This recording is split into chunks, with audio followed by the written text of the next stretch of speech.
রাজ্যপালের সঙ্গে আমরা সিবিআই সম্বন্ধে কথা বললাম, সিবিআই তদন্ত সম্বন্ধে, এবং আমরা সেই আবার কতগুলো সিবিআই যে কমপ্লেন লিখিতভাবে ওনাকে দিলাম, এবং যাতে উনি উচ্চ পর্যায়ে আলোচনা করেন, মানে গৃহমন্ত্রী অমিত শাহের সঙ্গে আলোচনা করবেন এবং প্রধানমন্ত্রীকেও জানাবেন এবং রাষ্ট্রপতিকেও উনি জানাবেন। সম্ভব হলে রাষ্ট্রপতির সঙ্গে আমাদের একবার সাক্ষাৎ করার ব্যবস্থা করব। কী অভিযোগ ছিল মূলত সিবিআই বিরুদ্ধে? সিবিআই বিরুদ্ধে তদন্ত ঠিকমতো হচ্ছে না, আমাদের যে অনেক প্রশ্ন আছে সেই সমস্ত প্রশ্নের উত্তর সিবিআই কীভাবে দেবে সেই জন্য আমাদের রাষ্ট্রপতির সঙ্গে কবে দেখা করবেন কিছু জানেন? সেটা উনি কথা বলবেন, তারপরে আমাদের জানাবেন।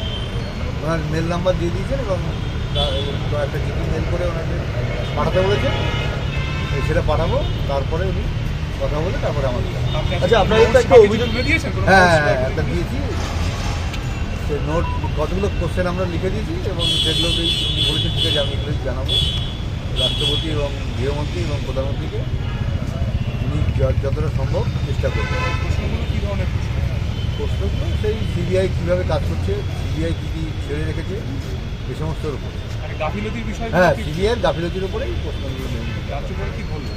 হ্যাঁ, উনি বললেন আমি উপর সবাইকে জানাবো, গৃহমন্ত্রী এবং প্রধানমন্ত্রী এবং রাষ্ট্রপতিকে। দেখা যাক, আশা করছি ন্যায় বিচার আপনারা পাবেন।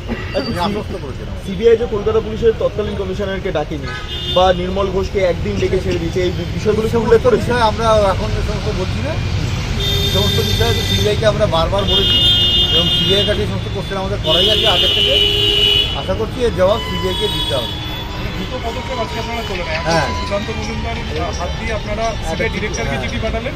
এখন এই মুহূর্তে আপনি রাজভবনের দ্বারস্থ হয়েছেন রাষ্ট্রপতি, প্রধানমন্ত্রী এবং গৃহমন্ত্রীর কাছে তদন্ত ঠিকঠাক মতন হয় সেই জন্য।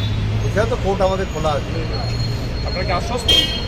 হ্যাঁ, উনি যা বললেন আশ্বস্ত। এবং প্রথম দিকে যখন উনি আমাদের বাড়িতে গেছিলেন তখনও আমরা চিঠি তুলে দিয়েছিলাম এবং উনি গৃহমন্ত্রীর সঙ্গে আলোচনা করেছিলেন, তারও একটা রিফ্লেকশন আমাদের কাছে ছিল।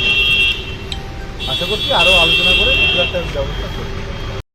হ্যাঁ, গেটটা ছেড়ে বলছে একটু দাঁড়িয়ে একটু কিছু বলে যাবেন।